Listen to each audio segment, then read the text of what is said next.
Hello, so reading po ito for the sign of Libra. Ako po si Madam P. Take only what resonates. Hindi ito magre-resonate sa lahat. Unfortunately, hindi ko makuha lahat ng energy ng Libra sa mundo. Pero okay lang yun, may mga next readings pa naman tayo. Feel free na mag-like, mag-subscribe sa ating channel. Ayan, mag-comment din sa baba. Kahit po heart-heart lang, smiley. Sobrang laking bagay na po yun sa akin. So what do we have here for the sign of Libra? Meron na yung Facebook page, guys, Madam Space P. Ayan. Lagyan mo na lang din ng space pa sa dulo. Para, para ma-search mo yung pinaka-page. Kasi, medyo mahirap siyang i-search dahil marami ang lumalabas na, na page. Pero anyway,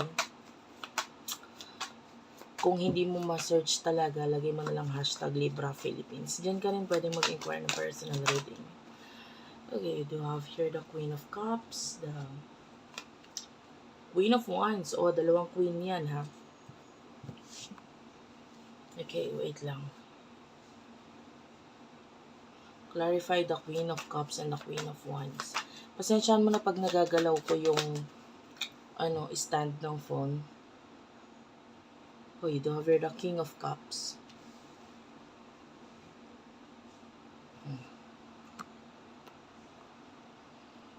Ayan.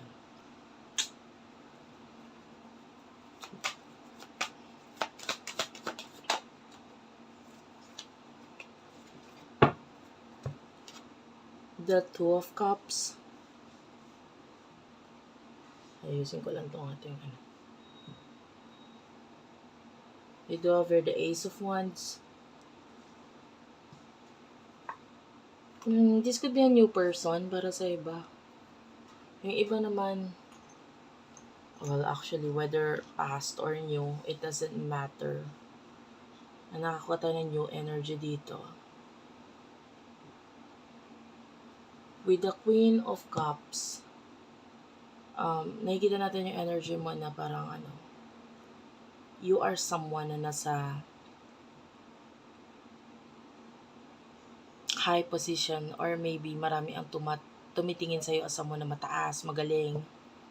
Also with the Queen of Wands, ang dami ang ina-admire ka kung ano ka, and kung tapos nagagawa mo pang magbigay, a lot of you is kayang magbigay or may mga na ipoprovide, no? And you are dealing with the King of Cups. Ito, ang dami nyo pagkakapareho nitong person na to.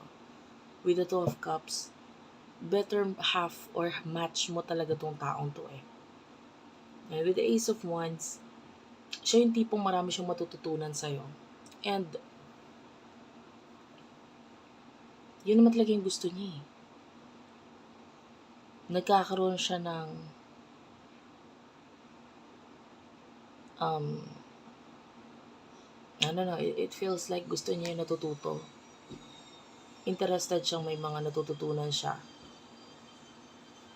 And I feel like itong person na to is meron siyang particular offer. With the High Priestess, this could be a soulmate. May offer itong person na to towards you. Maybe offer of partnership, connection.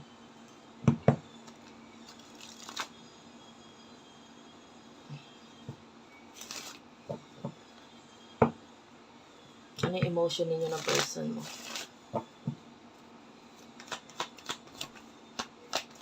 Anong emotion niyo ng person ito? Ito over the Sun and the Five of Swords. Okay.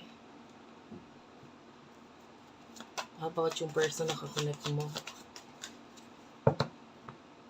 Siya yung tipong willing maghintay.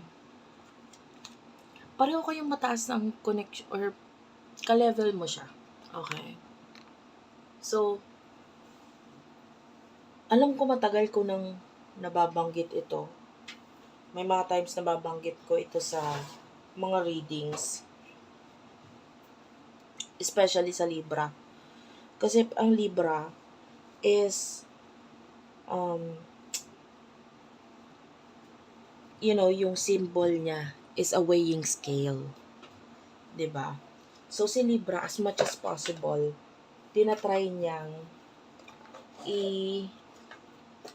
kumuha ng partner na kaya siyang pantayan. Or, for example, medyo mas below yung partner mo sa'yo. So, itatry mong iangat siya, tutulungan mo. I usually see this kind of connection sa Virgo and Libra energies or placement. Bakit? Kasi si Virgo, siya yung tipong tinatry naman niyang i-perfect or ayusin yung isang tao. No? Parang nakafocus or nakatingin siya doon sa mga tao, sa mga mali ng tao. Tapos nakikita niya yung person na parang ang daming mali, na parang, okay, kaya kitang ayusin. Parang ganun. And the Libra, they are the people naman, or the symbol, na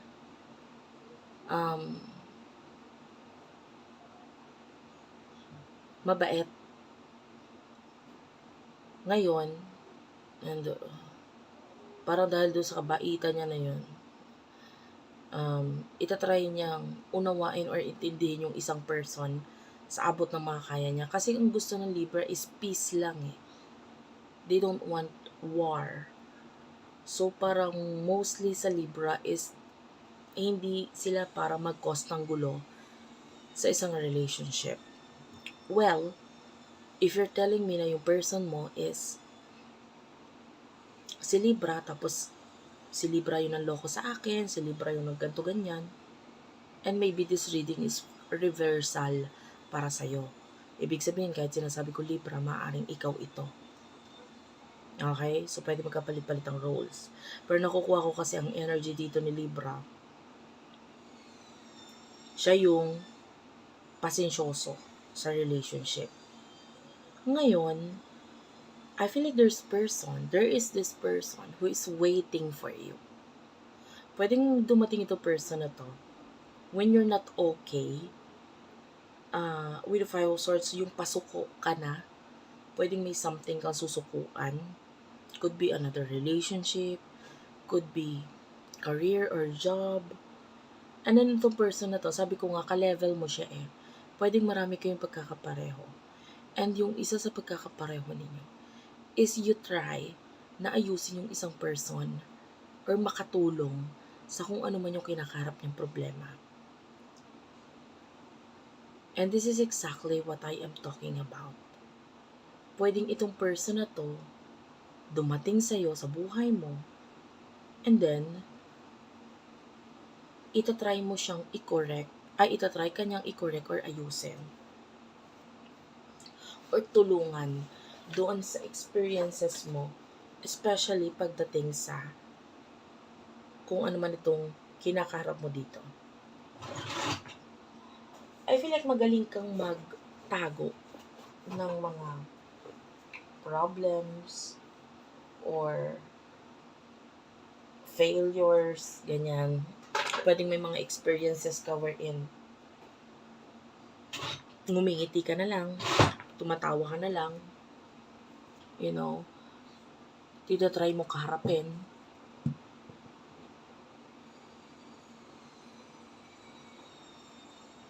And itong person na to, maiintindihan ka niya kahit hindi ka nagsasalita. Kahit hindi ka magsabi ng kung ano man yung mga nasa isip mo. So on and so forth. This person will try to understand you.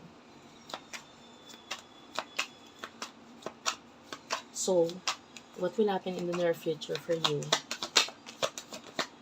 In the near future for you,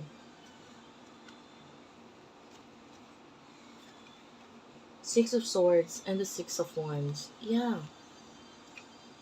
The number 6 actually, ayun, lumalabas na naman si The Lovers dito. So, number 6 sa numerology is all about balance. You know, it's a balanced number. And number 6 is also pagtulong. Parang ganyan. So, the moment na yung person na ito ay dadating sa buhay mo, this could be a new person or a past person returning sa buhay mo. You are in a process na ikaw ay moving on, getting away from something na hindi nag-work out para sa'yo. Panaka-naka, this person will try to make you happy. This person will try na ibigay yung mga kailangan mo. Diba? Attention, etc. Hindi naman necessarily money eh. And, etong person na to, nakakita tayo kasi ng ending sa'yo. Sa pagdating ng person na to, diba, nasa malungkot na stage ka with the 5 of Cups. Yung iba, problemado pa. Nandito ka sa process na you're learning to accept etong mga new beginnings sa buhay mo, or tinatry mo unti-unti na magkaroon ng new beginnings sa buhay mo. Okay, so sa time na dadating na person na to, there's a fresh start for you. Actually, nakikita ko siya as panakip butas, honestly. With the Strength card. May friendly, best friend energy dito. Like, kailangan mo ng masasanggahan. Kailangan mo ng balikat na maiiyakan. Kailangan mo ng person na bibigyan ka ng lakas. And, there's this person na paparating. Pwedeng hindi ka sure about what to do or what. Hindi ka sure sa mga bagay na yan. But then, itong person na to, tutulungan ka niya. Okay? So, napakaganda ng energy na yun actually. Napakaganda. I hope na yung endings kasi is kasama talaga, part yan ng life. Diba? Kailangan mo lang i-accept. Kailangan mo lang matutunan na mag-let go. For you na makuha yung new beginnings para sa'yo. And I feel like may tutulong or may makakasama ka dyan sa ending na pagdadaanan mo. Thank you for watching. I love you all and bye-bye.